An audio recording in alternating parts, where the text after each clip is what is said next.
Good morning, ladies and gentlemen. Bang on 11 o'clock, and it is Tuesday, June the 6th, joined by DJ Perlman, the founding member, of course, of Revel 9, coming out of Long Island, New York. Good morning, sir. Good afternoon, good evening there. Good morning, yes, good evening here.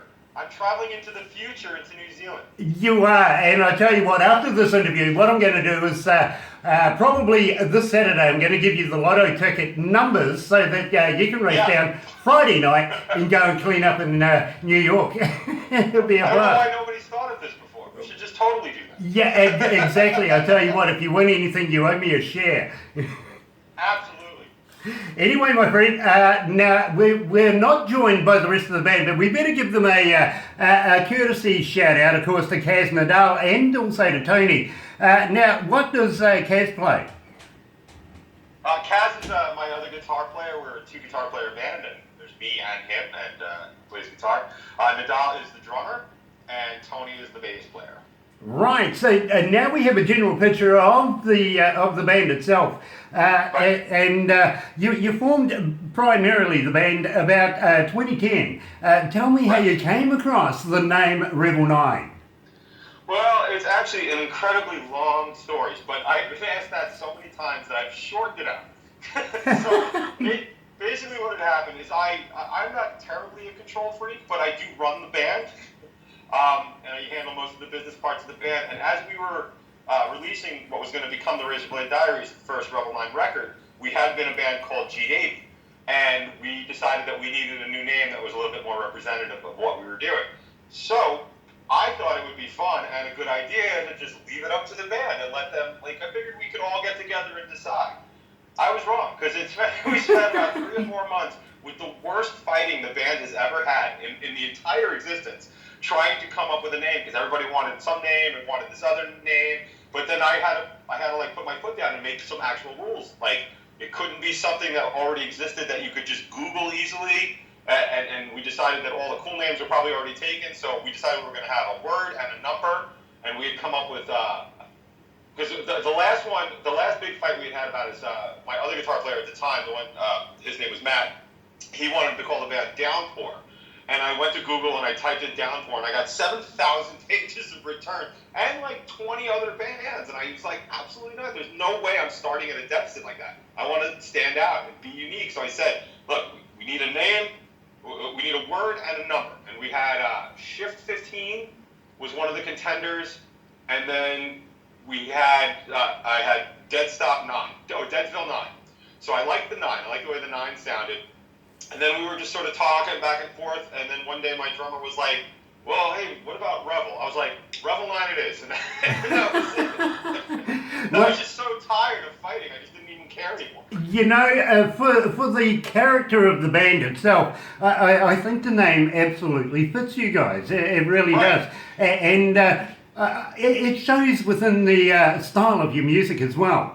So what we're going to do, DJ, and now that everybody's familiar with you, we're going to get a couple of little ad brackets out of the way, a couple of ID stingers, and then we're going to go and have a little chat about San Jose. I really like this song. So you're right here at Galaxy 107 FM. Good morning. Galaxy.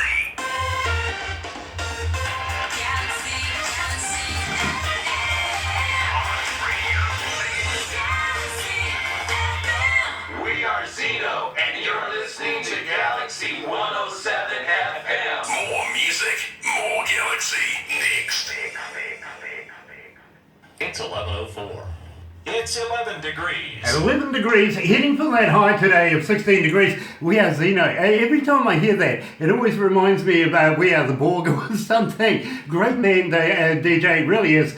We did an interview with them not so long ago. And every now and again, I get this moment of inspiration where I'll actually ask a band member and say, hey, listen, how would you guys like to do a couple of promo stingers introducing yourself so that we can keep your name rolling, pretty much like Revel 9. If you would like to do one for us, or a couple, introducing some songs, or even The Breakfast Show, or even DJ Grant, we would love to add it in with everybody else, because believe me, it just keeps that whole momentum going. Yeah. So anyway, I want to talk about your record label before we get into San Jose. That's the Livid City Records. Now, when did you put that together? I don't know, actually.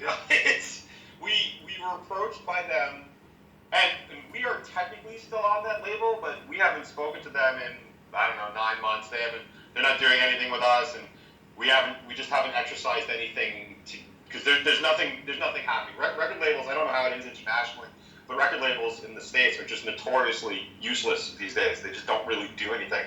But they were very interested in us and the buzz we were kind of creating in the Northeast. And then what happened is they hired, I don't know that I'd say he's a friend. He is a friend. Like, he's somebody who used to book us for a lot of shows, and they ended up hiring him as their AR guy. And he was like, I'm the AR guy for this company. He's like, for this label. He's like, do you want to be on it? And I was like, sure. And it was really like, that's how it was done. We met at a Starbucks. We said, okay. We didn't sign any contracts. We didn't give away any percentages. We said we would wait and see what the label felt like doing for us. We were just about to put out our second record, and I said, it's all covered. I'm like, what I will do for them is I'll put their name on the label, and if they want their label on the record, and if they want to help with distribution or tour support or anything like that, that's fine, and we'll just take it a la carte. And we just really haven't done much with them, and I'm not surprised. It's sad to say, but I'm not terribly surprised. You know, that really sounds like my sex life. Well, I would hope that's actually a little more active than our record label. Yeah, maybe. There's a possibility there. Anyway, you did debut the Razorblade Diaries. Now, I want to briefly ask you about that. When you put that together, how did you come across all the tracks to put together? How did you write the music for it? Well, so the Razorblade Diaries ended up being just this collection of songs that I had. And I realized that as I was putting them together, I put, like, for pre-production purposes, I take all the songs that I'm interested in working on, and I put them kind of together, and I just start listening to them, and this is right before I send them off to my producer. And I realized that I had a series of stories, all very, like, it's the start of a relationship to the end of a relationship. And I realized that I had written, like, a diary, like a fictitious diary, but they're all based on real situations that I've been in, or, you know, my friends have been in, or family have been in. And I was like, oh my God, this is totally a diary. And so I actually had all the songs in order, in story order. I mean, when we put them on the record, we ended up changing the order and dropping a couple of the songs. So it's funny, like, only the real core Revel 9 fans, like, know all the songs and know the actual order and stuff like that. But so that's kind of how it was. I was just writing as life unfolded, and I ended up writing along the time span of this particular story. And then, boom, I had the diaries. There you go. And because I was actually asked about the diaries itself earlier on by one of our listeners. He'd sent in an interesting little piece and asking how you came across the first album. Now, at the same time, you played at the Crash Mansion, and this is a very iconic place. I gather now no longer in existence, but Right. I've been there myself, and it was a pleasure to be able to talk to somebody that's been a part of the iconic building of the mansion itself. What was it like being there? What was it like being on stage? Oh, God, I loved Crash Mansion. It was truly my favorite place in all of New York City to play. It had such a good sound. It had such a good vibe. It was such a good room. I mean, it was so awful when they closed, and we weren't like despondent. I mean, like, my band before this, like, we got to play CBGBs before they closed. So, like, that was a little bit more, you know, I mean, to play on the stage at CBGBs was really like a bucket list kind of item. But, you know, there's still good places in the city. I mean, it's sad. Like, we keep losing venues and stuff because, you know, they're poorly run, and they don't make a lot of money because people don't value music anymore, and, you know, it's hard to keep these things going. But we still have, like, Irving Plaza, we have Mercury Lounge, we have Gramercy Theater, all these, they're really just great and sort of iconic places in New York City to play for that under scene. We have the Studio Webster Hall, like, those kinds of places. And then, of course, you know, we have Madison Square Garden, which I'm working on. Well, I can actually say I've been at the Garden, but it was only there to view a wrestling match with WWE way back in the day. So Right. I don't even know whether they still hold them there at the garden anymore. Do they? Yeah, absolutely. Absolutely. Yeah, it would have to be a tradition, really, wouldn't it? Yeah. Yeah. I mean, Madison Square Garden is it's Madison Square Garden. It's like one of the most famous places in the world. Absolutely. It's like, yeah. Yeah, believe me. I know the history of the garden, and I do respect the building as of a whole, and the management that's carried it through from existence through to today. Not an easy job. Now, I want to talk to you about San Jose. Now, how did you come to the lyrics of this? Because it's an intriguing song. I absolutely love it.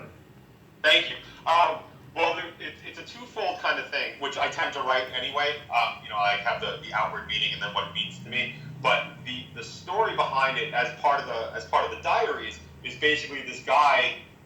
He meets a girl. He basically meets the girl of his dreams at a party or a rave in New York City, and basically follows her across the country to be with her. But the inspiration for the particular story, it's kind of funny. We were in our rehearsal studio in February, which is our winter here. So it's maybe it's quite a bit below freezing. We're in this cold cement building. We've got like a little heater. We're all gathered around it. And my drummer at the time, he's on the phone with his cousin, and his cousin lives in San Diego. And he's like, "You guys should just get in a bus and come on out here, and come to San Diego, which is Southern California, beautiful, real warm and stuff." And I was like, San Diego might as well be the furthest place in the world right now, because it was so the opposite of what we were. I mean, we were like blowing on your hands to be able to play. It was that cold. And he's like, "Yeah, come to San Diego." I was like, "Yeah, we might as well go to the moon." But it gave me the inspiration. It's like, okay, well, how far are you willing to go to get what it is that you really want? And that's what San Jose is. How far will you go to get what you want? All right. So having that explained, here is Revel 9 and San Jose. You're right here at Galaxy 107 FM.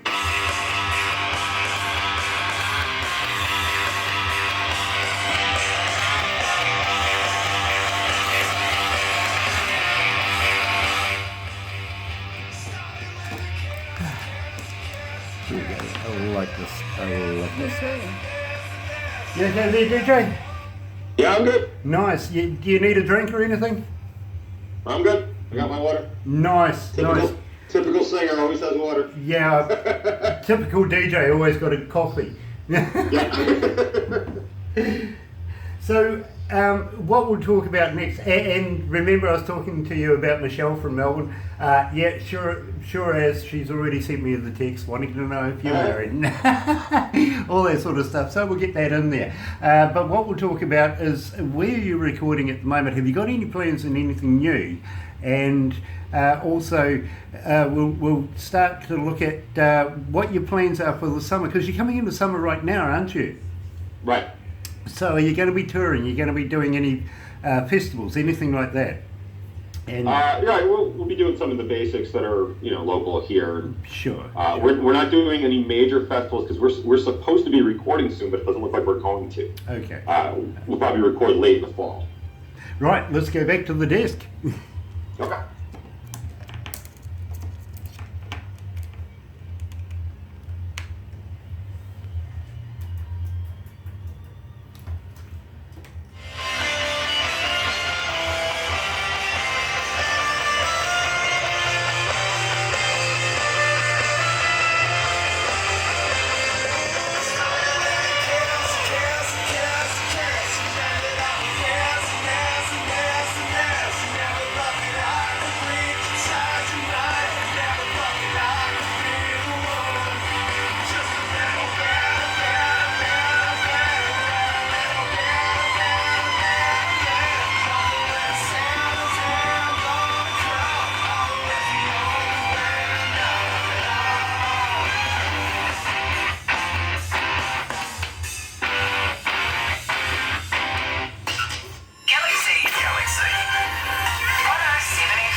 That's right, you're right here at Galaxy 107 FM, joined by DJ Pillman. Love the name, by the way, Pillman. What a great name. I think there's an actor out there called Pillman too, isn't there? Yes, a little bit of a Hellboy. Ah, yes. I think his first name's Ron. Just wondering, you kind of look like him with the long hair there. Are you brothers? I am certainly not his brother. Oh, bugger. I was going to say the next step is to tap his wallet, right? That would be fantastic. I would really go for something. Yeah, absolutely. I was just reading some of the notes that were prepared by Barbara, and it says here the band has played airplay in over 50 EMJ stations and even Berlin. Now, tell me about Berlin. How did you get involved with that?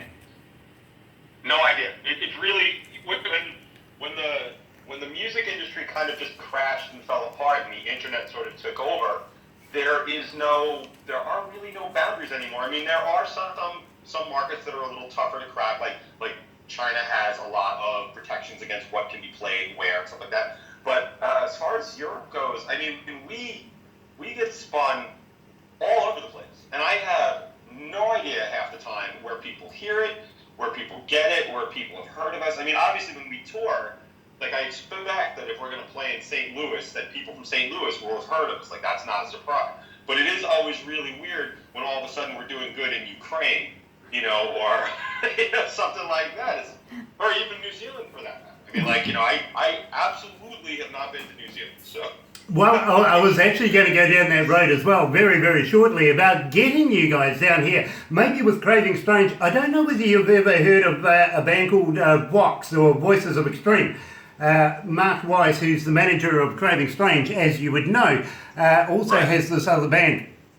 Absolutely stunning band in its own right, and we'd love to be able to put a bit of a show together, which is now eclipsing into the time that I suppose I should talk about the magazine here.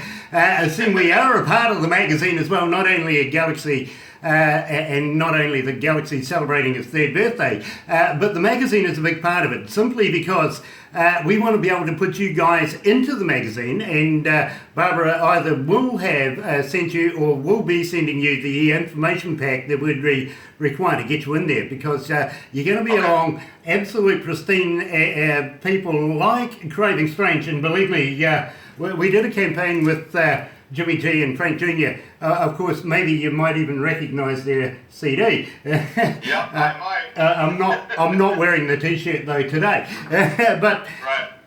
The thing is, they're also in the magazine as we speak right now, and we would love to be able to get you guys. And now that we're doing this interview as well, which will be going into the Indie Garage part of the web TV part. Right. So that we'll get all your information, be able to click on there as well, see some of your videos. It's great exposure, it really is. And the guy who owns the magazine, John Rain, he was talking to me when we very first put this together, that we wanted to interview bands at absolutely no cost. We didn't want to have any money for playing your music or any of that sort of stuff. We'll leave that to the radio stations over there and what your deal is over there. We are here primarily about the music and the people who make the music and what it's about, to get that out to our listenership and also our readers in Crank It Up magazine. Having said that, he says to me, Grant, it'd be great to be able to do some concerts down under. And I went, I am right there with you. Now, Barbara runs the Aurora Entertainment side of our company as well. And, excuse me, she does all the logistics and everything that comes to actually putting concerts together. So with John's working together with Barbara, we may be able to do something in our summer, which would be basically January, February, March area. I think that would be your winter. Right. You'd be glad to get out of there. Maybe it'd be your San Jose here in New Zealand. Oh, that would be fantastic.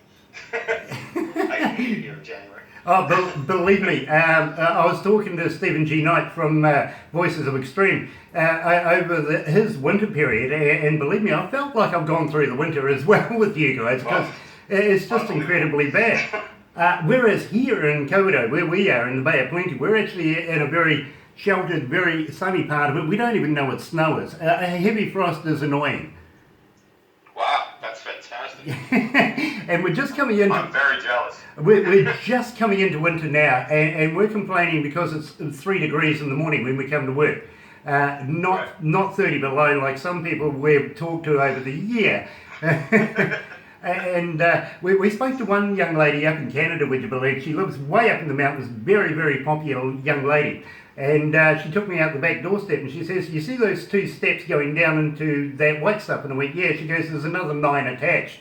Yeah. It's not all that uncommon. Yeah. You know, and she goes, if I step off there, you'll just lose me. I went, holy hell. You know, we don't know what a snow shovel's about. No, we do, unfortunately. We have snowblowers, we have all that stuff. Well, I've got to tell you, though, that I have done my time in the cold down in Otago University, down in Dunedin, down the very bottom of the South Island, which is close to a pole. It's not that far away, so we do get that influence coming from the pole down around the bottom of New Zealand. I was brought up pretty much down there as a hardy young boy, but you see, I was born in Phoenix, Arizona, in the desert anyway, so I'm used to the warm. Oh, there you go. I was born here as a very young child and adopted, so it makes me a Kiwi citizen, but believe me, I don't know what it's like to have snow like you guys get. And we were lucky enough to be in New York. We've been to New York, but both times that I was there, it was beautiful summertime, you know, so we don't miss the cold at all. Right. Oh, I'm so jealous. Well, anyway, reverting back to the magazine, as John was saying, he would like to be able to put concerts together here in New Zealand, and we would love to be able to put your name forward on the list to be able to come down here. Now, Absolutely. we have a number of different genres that we're working with at the moment. Some are blues, some are country and western, or country rock, and others are more the flavour that suits your style of music, which we absolutely love here. We just crave it, to be quite honest. And not giving Craving Strange another plug, we really do. But the whole thing is we're going to be able to suit the particular shows to the particular bands that we're going to put together, if you know what I mean. So we're amassing a number of bands now that we can actually do some work with, and would like to be able to put you guys in that mix. We think you're that good. Thank you. At the same time, now that we've got the magazine out of the way, thank you, John. Let's move into Quiet Mind. Now, I'm very intrigued about the name of this particular track because I love the music in itself, but the whole title of the track actually blew me. Now, how did you come to that, and how did you come to putting the lyrics together for it? For the title of the track or the title of the record? Well, actually both, to be quite honest, because Quiet Mind is not something that I associate your band with. Right, and it's one of the softer songs that we actually do, but and it's still quite heavy. But the whole concept of Quiet Mind is really about kind of just being able to sort of, when you sort of settle your thoughts and you're kind of left to your own devices, at some point you're just alone and it's just all by yourself. And to sort of know that peace is both a blessing and a curse, because you need to be almost completely alone and devoid of that contact from everybody else. So yeah, there are times in my life where I just kind of crave that peace and quiet, but you know, you may not want that if that's going to be forever. Like if you're going to spend, years alone because you've lost everything around you, people have abandoned you and you've left you, and then you're just by yourself. Like that's not what you want. So there's both sides of that. Like yes, it's a blessing, but it can very easily be a curse. And so that was the whole process behind Quiet Mind. And I came up with the word like, oh, it's a quiet mind, like it's settled mind, and then I just made it one word, and I was like, Quiet Mind, that's totally perfect. So that's how we came up with that. You know, it now fits, it really does, because believe me, when I first heard it, I thought, that is about as far removed from Quiet Mind as you can get, pretty much, at first stage. So let's play it right now. You're right here at Galaxy 107 FM with DJ Pillman and Revel 9, Quiet Mind. Wide awake, and still I wait for the change. Without reason to pretend. Oh, stuff. And he's got such a good voice too. He does, Yeah. definitely. Sorry, DJ, we were just saying how you had a great voice. We love your voice. Thank you so much. Now, do you get? There's one question here that's come up on the on my little gadget thing here. It's asked, do you get the butterflies and everything before you do a show? You know, that before you go on stage. Do you still get those little nerves? Yeah, absolutely. Almost every single time. I will say we do this series of shows. Actually, Jimmy and I do this series of shows where we do like unplugged shows every other month. Our next one is actually tomorrow. And those are just local. It's kind of like, it's almost like an open mic night. We're all just hanging out. We're all friends. Those I don't get butterflies for anymore because it just doesn't matter. But all the shows I ever play, there's always some level of nerves, some level of butterflies. Always, you know, is my voice gonna hold out? Like, and then there's that sweet spot, like when you get like towards the end, you can see the end of the set, where it's just everything is just perfect and just everything's right. No, nothing's gonna happen now, and it just goes. Nice. Well, I'm going to ask you that one again because I'm sure the listeners want to know that. Especially Bobby from Greymouth. So I'll ask you that one again, and then we'll move in, of course, to your merchandise, your websites. Do you have Twitter and Facebook and all that sort of stuff? And do you actually answer them if fans can get in touch with you? Will you respond to them, stuff like that? Because it humanises not only yourself but your band and your music, if you know what I mean. Yeah, yes, I do. And of course, let's not forget your fans are your bread and butter. So at the same time, we'll absolutely tell people to go to Spotify here in New Zealand and everywhere else that you can download music and pay for it. You know, it's not easy. It's not easy being an artist, believe me. So we'll go back to the desk.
That's right, you're right here at Galaxy 107 FM at 12 degrees, heading for that high of 16. I think we're going to struggle today, to be quite honest.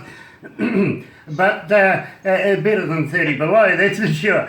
Joined by DJ Perlman out of the band Revel 9, and he's coming live from Long Island in New York. Pleasure to be able to talk to you this evening over there, this morning here. And believe me, I get a number of people that email me all the time while they're listening and want to know little bits and pieces about DJ, the singer. And I was just commenting to you about how we absolutely love your voice.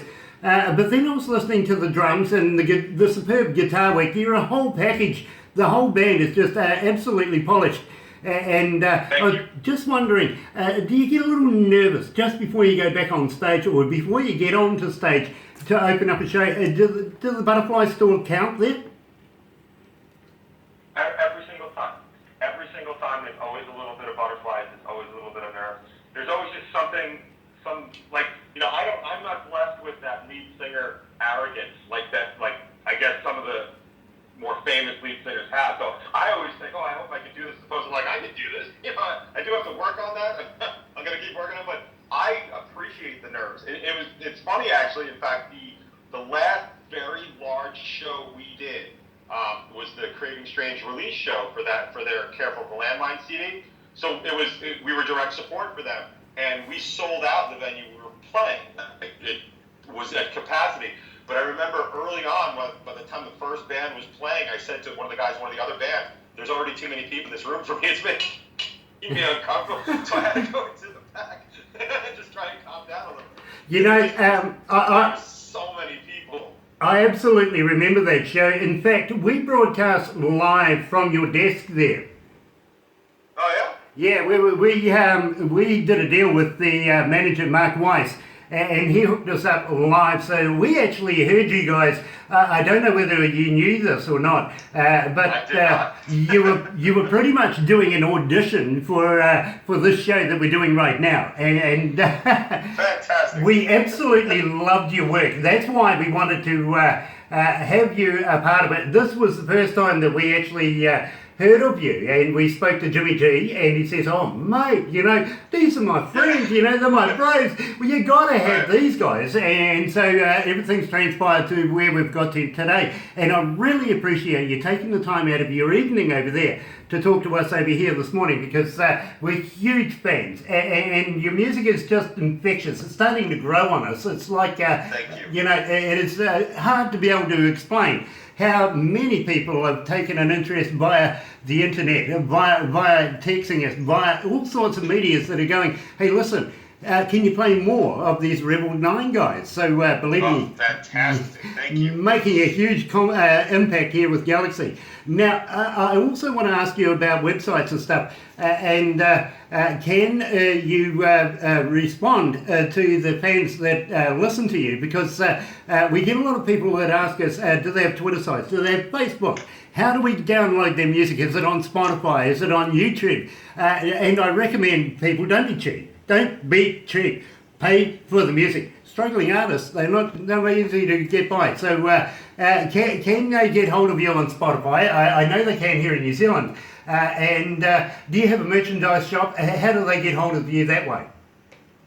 Well, yes, we are pretty much everywhere you can distribute music these days. So yes, we're on Spotify, we're on Apple Music, we're on iTunes, or I guess that's the same thing now. Yeah. You know, we're on Amazon. You can buy stuff from the Revel9.com site, and we are on Bandcamp, so it's like revel9.bandcamp.com, and that's usually where people buy stuff from us. But you can really get it anywhere, and we appreciate it too, because the rule that we've been kind of going with over the past couple, maybe like 5-10 years at this point, is since there was such a collapse of the record industry, like the bands that are doing all their DIY stuff by themselves, they're really, when it comes down to it, I'll say this from the stage when we tour, listen, please buy a shirt, please buy some merchandise, because the shirt and the merch and posters and stuff like that, you buy those hats and stuff, like that pays for our gas so that we can transport and come play these shows. And what I say about the music is like, you can listen on Spotify and I'll get my 0.02 cents every time you play it, but if you buy our music, and you tell your friends and they buy our music, the music that you guys buy is us to go and do the next record.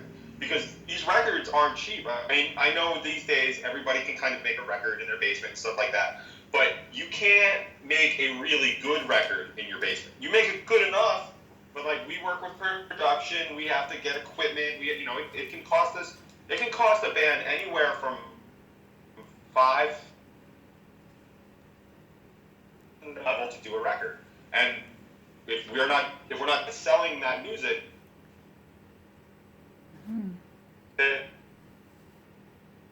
I'm so, yeah. From New York, or driving around in fancy cars, not fancy.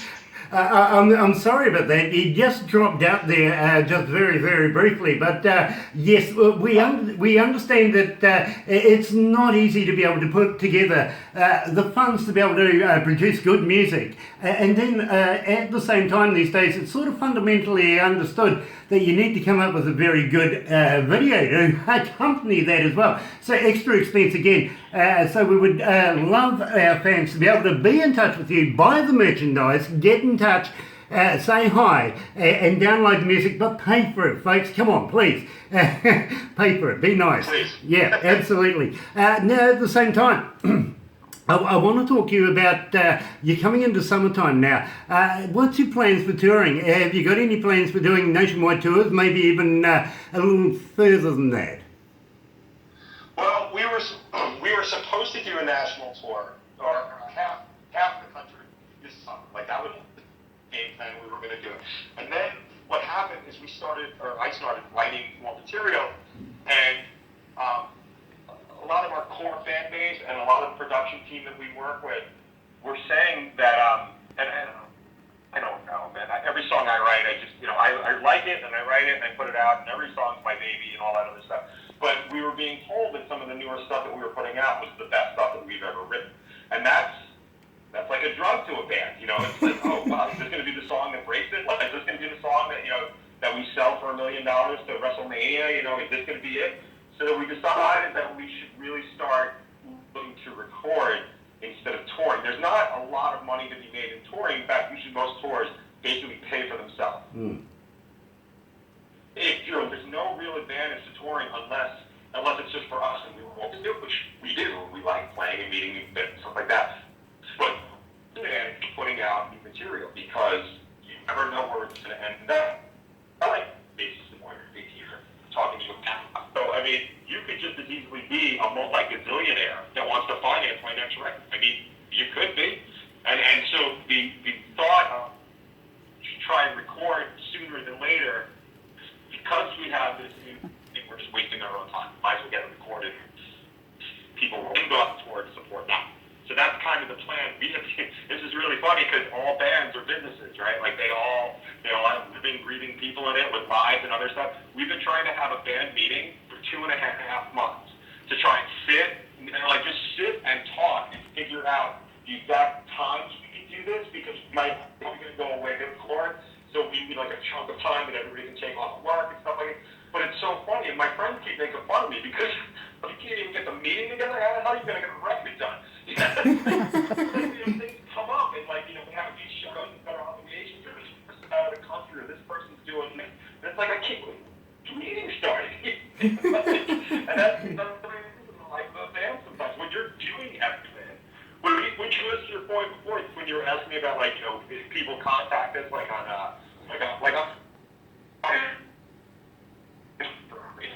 contact us, yeah, it's me. It's me that's answering back. So if you Instagram, you're gonna get a message on some Facebook response to me. So that's another 500 things I have to reach. I can't take the band meeting to figure out when we're gonna record. We can't record. We can't tour because we haven't recorded yet. And just it just never happens. Now, DJ, so that's what's happening up here in my head. What I'm going to do is I'm actually going to play The Good Fight because I'm really, really a big fan of this particular track.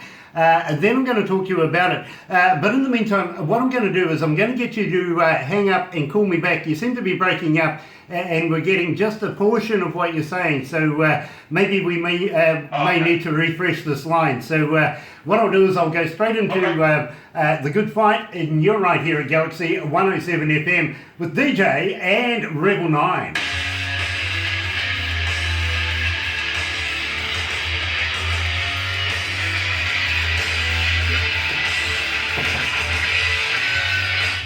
Shall we try that again, my bros? It seems that we're breaking up there, so I'll just get you to hang up and then give me a quick call back.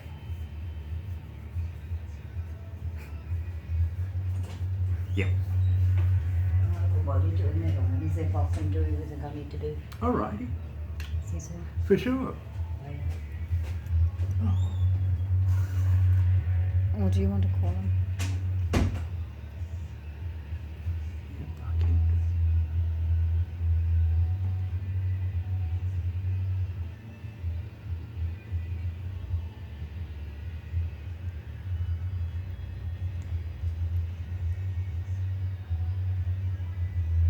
Ringing. Come on, DJ.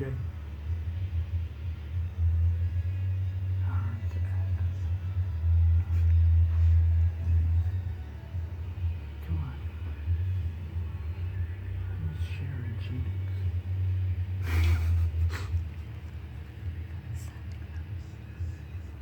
No. Maybe he can ring us. Oh, I can't get off this. Here we go. Okay, cool.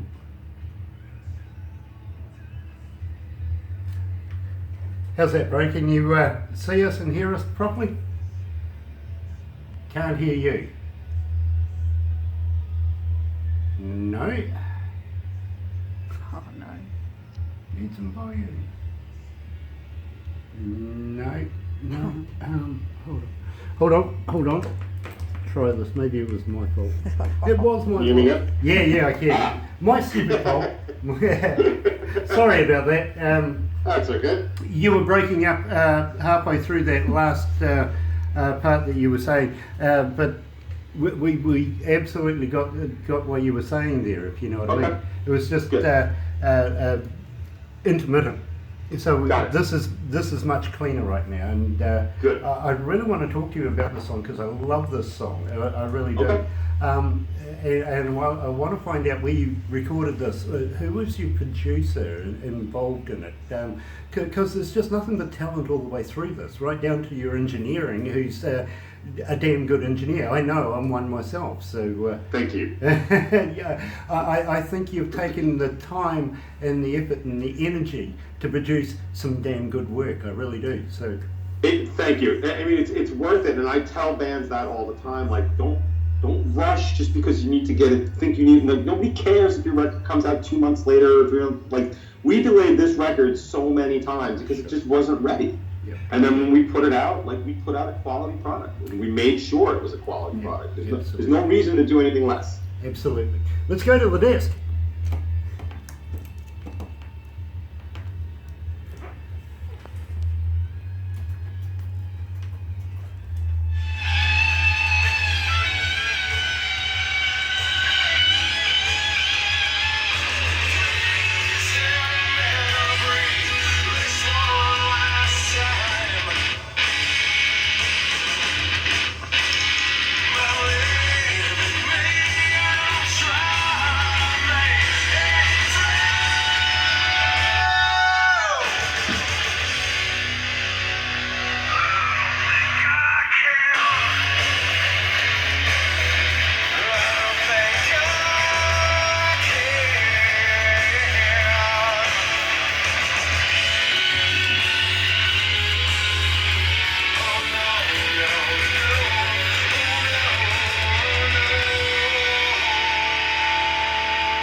That's right, you're right here at Galaxy 107 FM, joined by DJ from the band themselves of Revel 9 and The Good Fight. Now, DJ, I really am interested in this particular track. Now, how did you come to writing this? How did you get the lyrics of it? Where did you get it produced? And who was your engineers, believe me? And where did you get it recorded? Because, believe me, this is just absolutely quality work.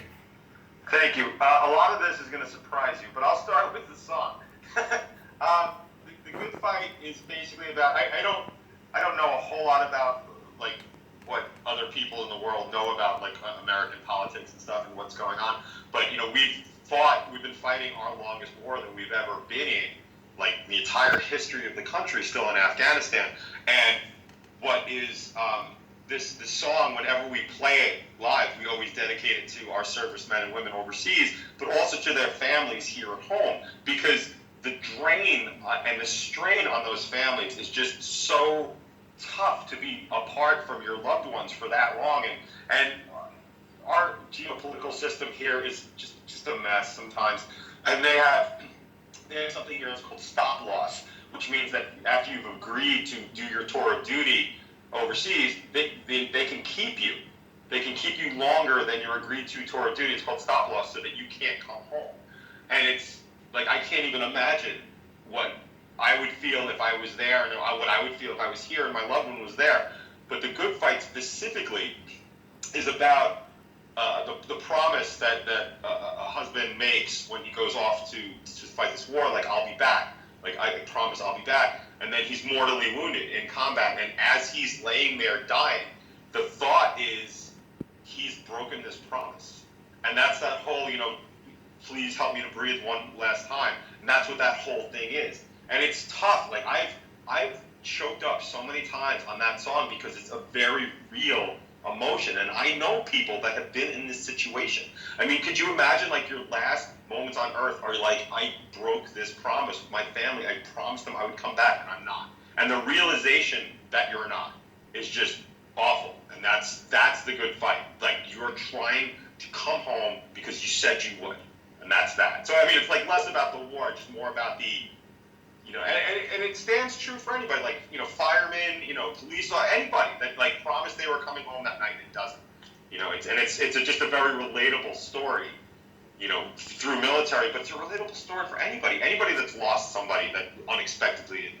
It's just it's a terrible thing. Like, the whole record is awful. It's all just one awful story after the other. Like, it's just... Yeah, you know, I absolutely understand what you're saying, and I don't know whether you can see this behind me. I have Old Gloria all pinned up there for your Remembrance Day, which was only days ago, really, wasn't it? The 29th, I think it was, over there, and we do appreciate the efforts that all soldiers, it doesn't matter which country, as long as they're on the right side, on the good fight, and this is where I can relate to this, if you know what I mean, that we here in New Zealand, we're fairly passive, we're very, very calm kind of people, very friendly, very open to the rest of the world, and don't like to get into the skirmishes, even though that we are obliged to through ANZUS. We send a medical staff and everything like that, rather than on the ground boots and stuff like that, making a part of the machine known as war. But we do support places like the Americans, yourselves, and like the UN, and also like our brothers across the ditch that we're going to own one day, Australia. We do support all of that, if you know what I mean. So we play our role, and we really